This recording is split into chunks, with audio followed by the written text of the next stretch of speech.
بسم اللہ الرحمن الرحیم، السلام علیکم ورحمۃ اللہ وبرکاتہ۔ حمدان قرآن کلاسز کی طرف سے ہم آپ کے لیے آج جو موضوع لے کر آئے ہیں بہت خوبصورت موضوع ہے، اور وہ یہ ہے کہ 4 اذکار بہت بڑی بڑی مصیبتوں سے بچاتے ہیں۔ ہاں جی، یہ بالکل حقیقت ہے، بالکل ٹھیک ہے، بالکل درست ہے۔ رسول اللہ صلی اللہ علیہ وسلم کا کوئی بھی فرمان غلط نہیں ہوتا۔ آپ کے ہر حکم کے اندر، ہر بات کے اندر سچائی ہے، حقیقت ہے، اور اس کو ماننا ہی پڑے گا، کیونکہ حضور اکرم صلی اللہ علیہ وآلہ وسلم نے ہمیں جو بھی بتایا نا، اللہ کے حکم سے بتایا ہے، کیونکہ نبی پاک صلی اللہ علیہ وآلہ وسلم کے لیے اللہ تعالیٰ نے قرآن فرمایا وما ینطق عن الہوا، یعنی میرے محبوب مصطفیٰ صلی اللہ علیہ وسلم جو ہے نا، وہ اپنی مرضی سے کچھ بھی نہیں بولتے ہیں، اپنے خواہشات نفسانی سے کچھ نہیں کہتے ہیں۔ وہ جو بھی بولتے ہیں نا، وہ اللہ کی حکم سے، اللہ کی مرضی سے بولتے ہیں اور ہمیں بتاتے ہیں۔ تو جب ہم پر مشکل آتی ہے، پریشانی آتی ہے، تو وہ اسی وجہ سے آتی ہے کہ ہم حضور اکرم صلی اللہ علیہ وآلہ وسلم کی دعاؤں کا اہتمام نہیں کرتے ہیں۔ تو اگر کبھی آپ کے اوپر کوئی مشکل آ بھی جائے نا، تو یہ دیکھیں نا کیا ہے، don't focus on the problem,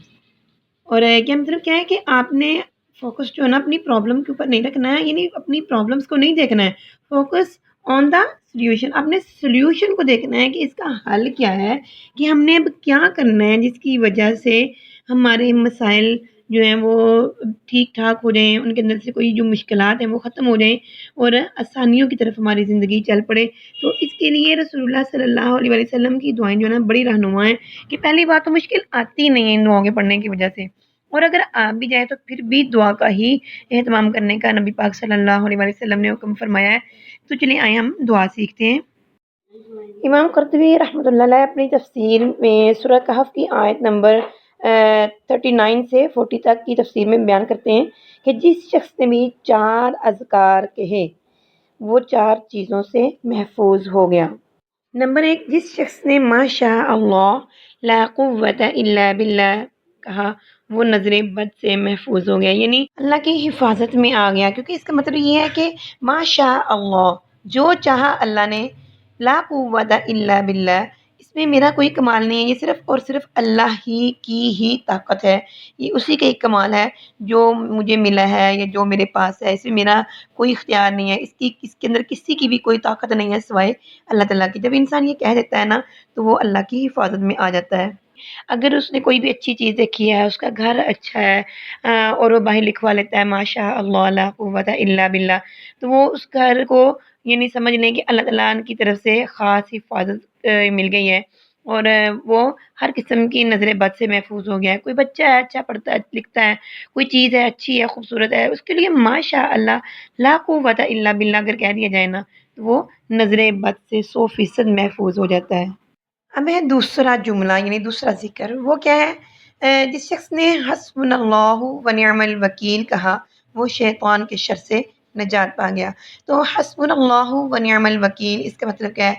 حسبنا اللہ، ہمیں اللہ ہی کافی ہے، و نعم الوکیل، اور کتنا ہی اچھا کارساز ہے، یعنی وکیل ہے، یعنی جو انسان یہ پڑھ لیتا ہے نا، اب یاد رکھے کہ اللہ تعالیٰ سے بڑا نہ کوئی کارساز ہے، نہ اللہ تعالیٰ سے بڑا کوئی وکیل ہے، نہ اللہ تعالیٰ سے بڑا کوئی انسان کے لیے کافی ہونے والا ہے، کفایت ہونے والا ہے۔ اور جو بھی انسان حسبنا اللہ و نعم الوکیل پڑھ لے گا نا، تو یقین جانیے اگر کوئی انسان کتنے بڑے بھی محاذ پہ کھڑا ہے نا، تو وہ اس محاذ کے اندر کامیاب لوٹے گا۔ اب شیطان جو ہے نا، وہ تو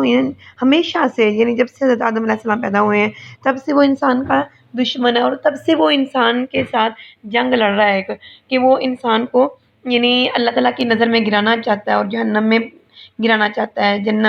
جہنمی بنانا چاہتا ہے۔ تو اس لیے وہ اپنی جنگ لڑ رہا ہے۔ جب انسان حسبنا اللہ و نعم الوکیل پڑھتا ہے نا، تو وہ اللہ تعالیٰ کی حفظ و امان میں آ جاتا ہے اور شیطان کے ہر قسم کے شر سے محفوظ ہو جاتا ہے۔ اچھا، پھر دوسری بات ایک میں آپ سے اور شیئر کروں، اس میں صرف شیطان ابلیس ہی نہیں ہے، بلکہ کوئی بھی انسان جو کوئی بھی شیطانی کرتا ہے نا، وہ بھی اسی شیطان کے جملے میں آ جاتا ہے، کہ انسانی شکل ہے لیکن حرکتیں اس کی شیطان جیسی ہیں، تو وہ بھی حسبنا اللہ و نعم الوکیل کے زمرے میں آ جاتا ہے، کہ اللہ تعالیٰ اس کے بارے میں بھی اس کو حفاظت عطا کرے گا۔ اب تیسرا ذکر دیکھیں، تیسرا ذکر یہ ہے کہ جس شخص نے وَأُفَوِّضُ أَمْرِي إِلَى اللَّهِ کہا وہ لوگوں کے مکر و فریب سے نجات پا گیا، یعنی جو شخص کسی یعنی مشکل کے اندر ہے، اس کو سمجھ نہیں آتی ہے کہ لوگوں کے چہرے کیسے پڑھے، ہم پڑھ ہی نہیں پاتے ہیں، ہم کسی کے دل کی بات کو سمجھ ہی نہیں سکتے ہیں، کون کیسا ہے کون کیسا ہے، کسی کے چہرے پہ تھوڑی لکھا ہوتا ہے، یہ تو صرف اللہ تعالیٰ ہی جانتے ہیں کہ کس کے دل میں کیا ہے، کون کس کے لیے کیا کر رہا ہے کیا نہیں کر رہا ہے، یہ تو اللہ تعالیٰ ہی جانتے ہیں۔ جب انسان کو لوگوں کے بارے میں خوف ہے، کسی کے بارے میں بھی خوف ہے نا کہ وہ مجھے کسی مشکل میں ڈال دیں گے، تو وہ وَأُفَوِّضُ أَمْرِي إِلَى اللَّهِ کہہ دے، کیونکہ اس کا مطلب یہ ہے کہ میں افوض سونپتا ہوں امری اپنا معاملہ الی اللہ اللہ کی طرف۔ جب انسان یہ کہہ دیتا ہے نا کہ میں اپنا معاملہ اللہ کی طرف سونپتا ہوں، پھر اب اللہ جانے اور وہ لوگ جانے جو وہ کریں گے، اس کا جو انہیں بدلہ ملے گا نا وہ اللہ سے ملے گا، اور وہ انسان جو ہے نا پڑھنے والا وہ اللہ کی حفظ و امان میں آ جائے گا اور لوگوں کے بہت بڑے بڑے مکر و فریب سے محفوظ ہو جائے گا۔ اب چوتھا جملہ دیکھیے، چوتھا ذکر جو ہے وہ یہ ہے کہ جس شخص نے لا الہ الا انت سبحانک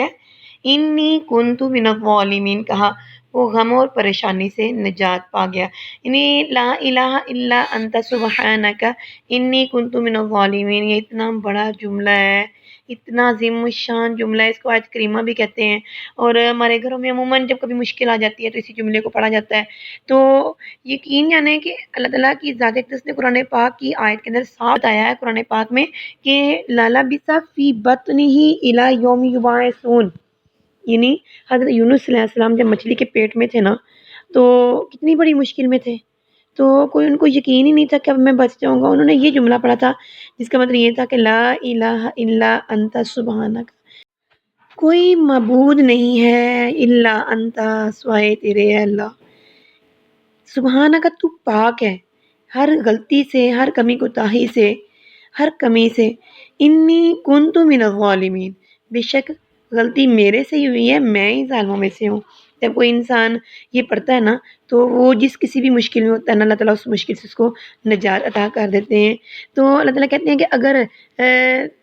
یونس علیہ السلام یہ جملہ نہ پڑھتے تو قیامت کے دن تک وہ مچھلی کے پیٹ میں رہتے، یعنی الی یوم یبعثون، یوم یبعثون قیامت کے دن کا نام ہے، یعنی جس دن اٹھائے جائیں گے سارے مردے، تو اس دن تک یعنی وہ مچھلی کے پیٹ میں رہتے۔ تو اللہ تعالیٰ نے اتنی بڑی مشکل سے مچھلی کے پیٹ سے انہیں زندہ باہر نکالا، اور پھر یہاں تک کہ بس نہیں، اللہ تعالیٰ نے ان کے لیے بہت ساری پھر آسانیاں بھی پیدا فرمائیں۔ تو اب سے آپ نے ان چاروں جملوں کو اپنے ذہن میں رکھنا ہے، ٹھیک ہے، اپنے پاس لکھ کے رکھ لیں، تو ان کو پڑھا کریں، زیادہ سے زیادہ پڑھا کریں، تاکہ اللہ تعالیٰ کی ذات اقدس میں بہت زندگی میں آنے والی جو مشکلیں ہوتی ہیں، پریشانیاں ہوتی ہیں، ان سے محفوظ رکھے، اپنے حفظ و امان میں رکھے، اللہ تعالیٰ ہماری زندگیوں کو آسانیوں سے اور خوشیوں سے بھر دے۔ اس کو زیادہ سے زیادہ اپنے پیاروں کے ساتھ شیئر کریں، زیادہ سے زیادہ اپنے پیاروں کو سکھائیں، بتائیں، اور جتنا زیادہ ہو سکے اس دنیا سے اپنی آخرت کے لیے نیکیاں اکٹھی کریں تاکہ اللہ تعالیٰ ہم سے بہت زیادہ راضی ہو جائیں۔ آمین ثم آمین یا رب العالمین۔ السلام علیکم ورحمۃ اللہ وبرکاتہ۔